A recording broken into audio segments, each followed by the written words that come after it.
Hi hello. இப்போ லேட்டஸ்ட்டாக ரொம்ப ஹாட்டாக யூபிஎஸ்சி ரிலேட்டடாக ஒரு நியூஸ் போயிட்டுருக்கு. என்னென்னா cut off 2023 prelims cut off வந்து ரொம்ப குறைஞ்சிருச்சு. நம்ம கூட போன வீடியோலேயே சொல்லியிருந்தோம், the lowest in UPSC history அப்படின்லாம் சொல்லியிருந்தோம். ஸோ அப்போ நிறைய பேர் கேட்டாங்க, என்னென்னா சார் அப்போ ஜிஎஸ் வந்து ரொம்ப டஃப் ஆகிட்டே இருக்கா? ஸோ ஜிஎஸ் டஃப் ஆகுறதுனால தான் கட் ஆஃப் குறைஞ்சிருச்சா?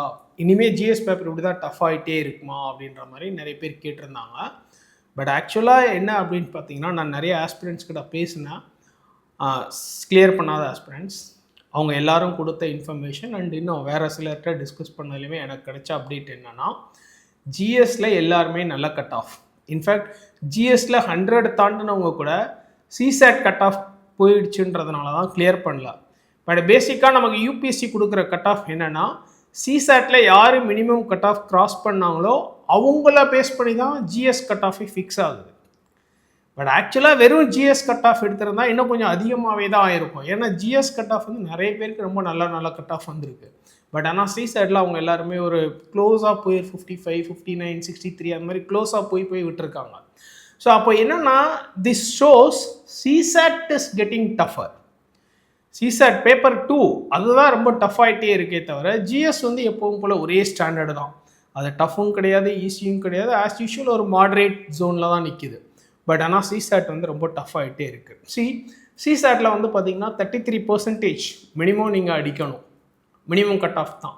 பட் அந்த மினிமம் குவாலிஃபையிங் கட் ஆஃபே நிறைய பேர் ரீச் பண்ணல. பட் ஜிஎஸ்டில் ரீச் பண்ணியிருக்காங்கன்றது ரொம்ப கவனிக்கப்பட வேண்டிய, நம்ம வந்து ஒரு வகையில் வருத்தத்துக்குரிய விஷயம்னே சொல்லலாம். ஏன்னா ஜிஎஸ்டில் வாங்குன்னு படித்து கட் ஆஃப் எடுத்துகிட்டு சிசேட்டை விட்டுட்டாங்களே அப்படிங்கும்போது கொஞ்சம் மனசுக்கு ரொம்ப கஷ்டமாக தான் இருக்குது. ஏன்னா ரொம்ப நல்ல ப்ராஸ்பெக்டிவ் கேண்டிடேட்ஸே நம்ம இன்ஸ்டியூட்டில் நம்ம ஆஸ்பிரண்ட்ஸ்க்கு நிறைய பேர் கிளியர் பண்ணலை because of CSAT cut of.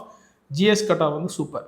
அவங்களே சொன்னாங்க, சார் ஜிஎஸ்லாம் பிரச்சனை இல்லை சார், நம்ம டெஸ்ட் பேப்பரை பார்த்துட்டு போனாலே எனக்கு ஓகே தான் சார், நல்லா ஜிஎஸ்லாம் உனக்கு பிரச்சனையே இல்லை, கட் ஆஃப் வந்துருச்சு சார், ஜிஎஸ்லாம் 80க்கு மேலே தாண்டிட்டேன் சார், பட் ஆனால் சிசேட்டில் தான் சார் விட்டுட்டேன் அப்படின்னு சொல்லி சொன்னாங்க. இப்போ சிசேட் என்ன, ஏன் இவ்வளோ டஃப்பாக ஆகிட்டே இருக்குது அப்படின்றதும் நம்ம ரொம்ப யோசிக்கணும். சிசேட் எஸ் டஃப் ஆகிட்டு தான் இருக்குது. பட் ஸ்டில் எனக்கு தெரிஞ்ச வரைக்கும் அது மேனேஜபிள் தான். பட் ஆனால் ஏன் நிறைய பேருக்கு அது அன்மேனேஜபிள் ஆகிடுச்சு அப்படின்னா, எனஃப் ப்ராக்டிஸ் பத்தலை. ஏன்னா சிசேட்டை பொறுத்தளவில் நிறைய வெரைட்டி ஆஃப் ப்ராப்ளம்ஸ், நிறைய என்ன சொல்கிற மாடல்ஸ் ட்ரை பண்ணி யோசித்து ப்ராக்டிஸ் பண்ணிட்டு போனால் தான் எக்ஸாம் ஹாலில் ஒரு அந்த சைக்கலாஜிக்கல் ஸ்ட்ரெஸ்ஸு இருக்கும்போது நம்ம எவ்வளோ ஸ்பீடாக, எவ்வளோ ப்ரிசைஸாக, எவ்வளோ அக்யூரேட்டாக அதை ஹேண்டில் பண்ணுறோங்கிறது தான் அங்கே இம்பார்ட்டண்ட்டு இல்லையா? அதுக்கு வந்து எனஃப் ப்ராக்டிஸ் வேணும். சிசேட் வந்து என்னோடய பெர்ஸ்பெக்டிவில் டஃப்னு சொல்ல மாட்டேன், ஓகே தான், ரீசனபிளான ஒரு டஃப்னஸ் தான். பட் என்னென்னா, எனஃப் ப்ராக்டிஸ் இருந்தால் ஈஸியாக அடிக்கலாம். அண்டு நிறைய பேர் அந்த எனஃப் ப்ராக்டிஸ் கொடுக்குறது இல்லை. There are 2 kinds of problem. என்ன அப்படின்னு கேட்டிங்கன்னா, ஒன்று வந்து ஒரு செட் ஆஃப் ஆஸ்பிரன்ஸ் வந்து காம்ப்ரிஹென்ஷனாக அதிகமாக டிபெண்ட் பண்ணி போகிறாங்க. குவான்ஸ் ரீசனிங்கை பெருசாக மதிக்கிறதே கிடையாது. அவங்க என்ன நினைக்கிறாங்கன்னா, எனக்கு இங்கிலீஷ் நல்லா இருக்குது, நான் வந்து காம்ப்ரிஹென்ஷனில் அடிச்சிருவேன், எனக்கு காம்ப்ரிஹென்ஷன் தான் ஹோப்பு அப்படின்னு சொல்லி போயிடுறாங்க. பட் எப்போவுமே அந்த மாதிரி போகிறதுல அதிக ரிஸ்க் இருக்குது. அண்ட் எப்போவுமே நான் என் சைட்லேருந்து சஜஸ்ட் பண்ணுறது என்னென்னா, காம்ப்ரிஹென்ஷன் இஸ் நாட் டிபெண்டபிள். அது எப்போவுமே வல்னரபிலிட்டி மாறிக்கிட்டே இருக்கும். ஏன்னா சப்ஜெக்டிவிட்டி, இன்டர்பிரிட்டேஷன் அப்படிங்கிறது ரொம்ப மாறும். பட் குவான்ஸ் ரீசனிங் தான் வந்து ஹெவிலி டிபெண்டபிள். குவான்ஸ் ரீசனிங் அப்படிங்கிறது ஹெவிலி டிபெண்டபிள். அண்ட் நமக்கு ஷோர் ஷார்ட்டாக தெரிஞ்சிடும் எக்ஸாம் ஹாலுக்குலாம் நம்ம போடுறது கரெக்டாக தப்பாக இருந்தால் ஏன் அப்படின்றது ஓரளவுக்கு யோசிச்சிடலாம் எக்ஸாம் ஹாலுக்குலாம். பட் ஆனால் காம்ப்ரிஹென்ஷன் வந்து அப்படி கிடையாது. ஸோ காம்ப்ரிஹென்ஷனை டிபெண்டபிளாக வச்சுக்காதீங்கன்றது தான் என்னோடய சஜஷன்.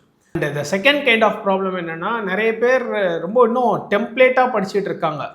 ஒரு ப்ராப்ளம்னா ஒரு formula, UV, time, distance, speed, இல்லை என்ன சொல்கிறது, பர்சன்டேஜ், சிபி, எஸ்பி அப்படின்னு ஒரு ஒரு ஒரு டெம்ப்ளேட் ஃபார்முலாக்குள்ளே இருக்காங்க. இன்னும் நிறைய பேர் என்ன பண்ணுறாங்கன்னா, இந்த ஷார்ட்கட் டெக்னிக் புக்னு ஒன்று இருக்கும். ஷார்ட்கட் புக்கில் என்ன பண்ணுவாங்கன்னா, ஃபார்முலாவே ஒரு ப்ராப்ளத்துக்கு ஒரு மாதிரி ஷார்ட்கட் ஃபார்முலாலாம் கொடுத்துருப்பாங்க. அதெல்லாம் படிச்சுட்டு போகிறாங்க.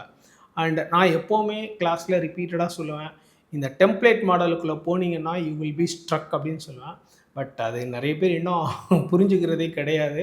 எனக்கே கிளாஸ் எடுக்கும்போது இந்த ப்ராப்ளம் வரும். நான் டெம்ப்ளேட்டை விட்டு தாண்டி தான் ஈஸியாக வேறு மாதிரி அப்ரோச் பண்ணணும்னு சொல்லுவேன். பட் நிறைய பேர் வந்து அந்த டெம்ப்ளேட்டாக எனக்கு ஃபார்முலா போட்டு ஸ்டெப் எழுதி கொடுங்க அப்படின்னு தான் கேட்பாங்க. பட் ஆனால் அந்த மாதிரி போகிறவங்களுக்கும் இப்போ இருக்கிற ட்ரெண்ட் ஆஃப் சிசேட் பேப்பர்ஸ் வந்து செட் ஆகாது. ஏன்னா நீங்கள் ஒரு ஃபார்முலா மெத்தடு ஒரு டெம்ப்ளேட்டுக்குள்ளேயே யோசிக்க கற்றுக்கிட்டிங்கன்னா அந்த டெம்ப்ளேட்டை தாண்டி யோசிக்கலை அப்படின்னீங்கன்னா உங்களுக்கு எக்ஸாம் ஹாலில் போய் ஷார்ட் டைம் ஸ்பேஸில் ஒரு ப்ரிசைஸ் அக்யூரேட் ஆன்சர் அரைவ் பண்ணுறதுல நிறைய ஸ்ட்ரகிள்ஸ் இருக்குது. You will B wasting time. எப்போவுமே இந்த ஃபார்முலாங்கிறது ரொம்ப ரேரஸ்ட் ஆஃப் ரேராக யூஸ் பண்ணுற மாதிரி தான் நம்ம வச்சுக்கணுன்றதான் நான் எப்போவுமே சொல்லுவேன்.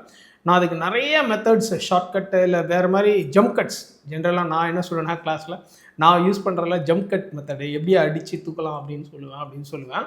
ஸோ அந்த மாதிரி பண்ணுறது தான் பெட்டர் அப்படின்றது என்னோட another kind of suggestion. So there are 2 kinds of problems. இப்போ நான் சொன்னதில் ஒன்று வந்து காம்ப்ரிஹென்ஷன் அதிகமாக டிபெண்ட் பண்ணிவிட்டு குவான்ஸ் ரீசனிங்கை அப்படியே கேர்லெஸ்ஸாக விடுறதுங்கிறது not a very suggestible proposition. And second என்னென்னா அந்த டெம்ப்ளேட்டாக ஒரு ஃபார்முலா. ஜென்ரலாக இந்த ஃபார்முலாவில் என்ன பிரச்சனைனா ஒரு ப்ராப்ளத்தை பார்த்தோன்னே நம்ம என்ன பண்ணோன்னா இதுதான் ஃபார்முலா, இந்த ஃபார்முலாவுக்கு இந்தந்த டேட்டா இந்த ப்ராப்ளத்தில் இருக்கா அப்படின்னு தேடுவோம். அதுக்கப்புறம் என்ன பண்ணுவோம்னா அங்கே இருக்கிற டேட்டா எடுத்து இந்த ஃபார்முலா இது யூ, இது ஏ, இது பி, இல்லை பி எது, இல்லை பி இதுவா, இல்லை பி இது ஃபிட்டாக இல்லை, இந்த மாதிரி தேடுவோம். இந்த தேடுற வேலை இருக்கும்போதுமே you will be struck. So அதனால தான் அந்த டெம்ப்ளேட் வேண்டாம் அப்படின்னு நான் சொல்லுவேன்.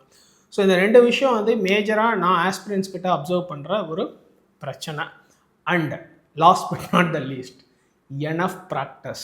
நம்ம சிசாட் புக்கில் கொடுத்துருக்கிற ப்ராப்ளம்ஸே போதுமான அளவுக்கு நிறைய வெரைட்டிஸ் கொடுத்துருக்கோம்.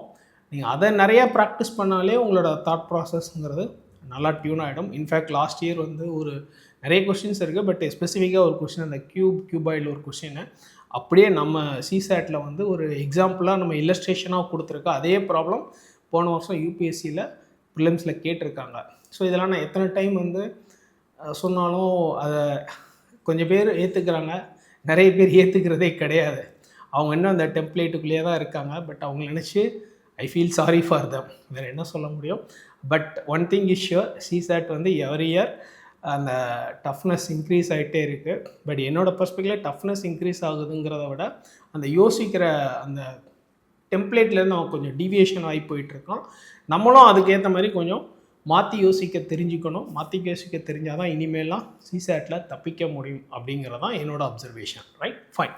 இப்போது நான் ஒரு சின்ன எக்ஸாம்பிள் பழைய யூபிஎஸ்சி சிசாட் கொஸ்டின் ஒன்று இங்கே உங்களுக்கு எப்படி அப்ரோச் பண்ணணும்னு சொல்கிறேன். இது வந்து பழைய UPSC CSAT question 2015. If ABC into DEED deed is equal to ABC where ABCD and E are different digits, what are the values of D and E?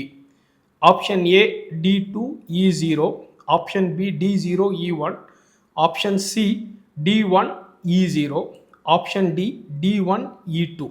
Right, fine. இந்த ப்ராப்ளமே நான் கிளாஸில் டிஸ்கஸ் பண்ணும்போது நிறைய பேர் சால்வ் பண்ண தெரியாமல் தவிக்கிறாங்க. இது ரொம்ப ஈஸியாக அப்படிங்கிறதுக்குள்ள ஒரு 10 செகண்டில் அடிக்கிற ப்ராப்ளம். ஆனால் நிறைய பேர் ஸ்ட்ரக் ஆகிட்டாங்க, எக்ஸப்ட் ஒரு 1 or 2 மட்டும்தான். பட் அவங்களுமே வந்து கொஞ்சம் டைம் எடுத்து தான் இந்த ப்ராப்ளத்துக்கு ஆன்சர் சொன்னாங்க. பட் நான் சொல்கிற மாதிரி நீங்கள் யோசிச்சு பாருங்கள், இது ரொம்ப அசால்ட்டாக அப்படியே பார்த்தோமே ஒரு 10 செகண்டில் அடிக்கக்கூடிய ஒரு ப்ராப்ளம். இப்போ என்ன அப்படின்னு கேட்டிங்கன்னா, ஏபிசி அப்படிங்கிறது ஒரு 3 digit number multiplied by another 4 digit number is equal to அப்படியே அந்த ஏபிசின்னு 3 digits ரிப்பீட் ஆகுது. இதுதான் கொடுத்துருக்க இது. இப்போது என்ன அப்படின்னு கேட்டிங்கன்னா, மல்டிப்ளிகேஷனில் சும்மா ஏபிசி ஒரு 354ன்னு வச்சுங்களேன். 354 × 1 தான் 354. 354ல் 2 போட்டாலே அது வேறையாக போயிடும். உங்களுக்கு அப்படியே அந்த 354 வரணுன்னா 1 தான், வேறு எதுவும் செட் ஆகாது. அந்த ஒரு சின்ன லாஜிக்கை பிடிச்சிட்டாலே இங்கே என்னென்னா ஏபிசி லேட்டஸ்டே 354 ஒரு அசம்ஷனில் வச்சுப்போம். டிஇஇடி டீடு, அதில் வந்து டி வந்து 1 இருந்தால் மட்டும்தான் ரெண்டுமே 354 ஐ மீன் ஏபிசின்னு வர்றதுக்கு வாய்ப்பு இருக்குது. இ வந்து டெஃபினட்டாக 0 ஆகிடணும். ஏன்னா நம்ம மல்டிப்ளிகேஷன் பண்ணும்போது எல்லாத்தையும் மல்டிப்ளை பண்ணி போட்டு கீழே ஆட் பண்ணுவோம். இதுதான் மெத்தட், சரிங்களா? அப்போது ஈஸியாக நம்ம என்ன பண்ணலான்னா, ஏபிசி என்ன வேணா இருந்துட்டு போகுது, டிஇஇடிங்கிறது 1001 அப்படிங்கிறத ஈஸியாக என்னால் சொல்ல முடியும். அப்போ வந்து டி வந்து 1, இ வந்து 0, இவ்வளோதான். இப்படி அப்ரோச் பண்ணால் தான் இந்த ப்ராப்ளத்தை ஈஸியாக சால்வ் பண்ண முடியும். அண்ட் இந்த மாதிரி ஈஸியாக ஒரு 10-15 ப்ராப்ளம் சால்வ் பண்ணிங்கன்னா தான் இன்னொரு 10-15 ப்ராப்ளமோ இல்லை காம்ப்ரிஹென்ஷனோ அங்கங்கே ரேண்டமாக கொஞ்சம் டைம் ஸ்பெண்ட் பண்ண முடியும், சரிங்களா? ஆனால் இதை நான் கிளாஸில் சொல்லியிருக்கேன், இதே நான் கிளாஸில் சொல்லியிருக்கேன். பசங்க வந்து எப்படி யோசிப்பாங்கன்னே தெரியல. இல்லை எங்களுக்கு மல்டிப்ளை பண்ணி சால்வ் பண்ணி காட்டுங்கன்னு கேட்பாங்க. Okay, I do that. எனக்கு ஒன்றும் இல்லை, மல்டிப்ளை பண்ணி சால்வ் பண்ணி காட்டுவேன். பட் எக்ஸாம் ஹாலில் போயிட்டு நீங்கள் மல்டிப்ளைலாம் பண்ணிட்டு சால்வ் பண்ணிலாம் காட்டிட்டு இருக்க முடியாது. ஏன்னா நீங்கள் அந்த நான் ரொட்டீன் மெத்தடில் போகும்போது தான் சிசாட்டை வந்து ஈஸியாக ஹேண்டில் பண்ண முடியும். நீங்கள் ரொம்ப ரொட்டீனாக டெம்ப்ளேட்டுக்குள்ளே போனீங்கன்னா you cannot handle the CSAT paper. நிறைய பேருக்கு இங்கே பிரச்சனையே என்னென்னா டெம்ப்ளேட் மாடல் ரொட்டீன் மெத்தட்லேயே டிபெண்டபிளாக இருக்காங்க.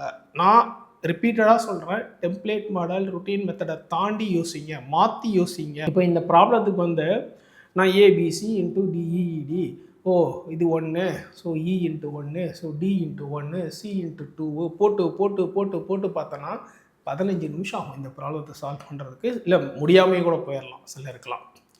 ஆனால் அப்படிலாம் தெரியல, லாஜிக் யோசிக்கணும். ஸோ மாற்றி யூசாட் கட் ஆஃப் இல்லைன்னா ஜிஎஸ்ல நீங்கள் 150 எடுத்தாலும் நோ யூஸ்.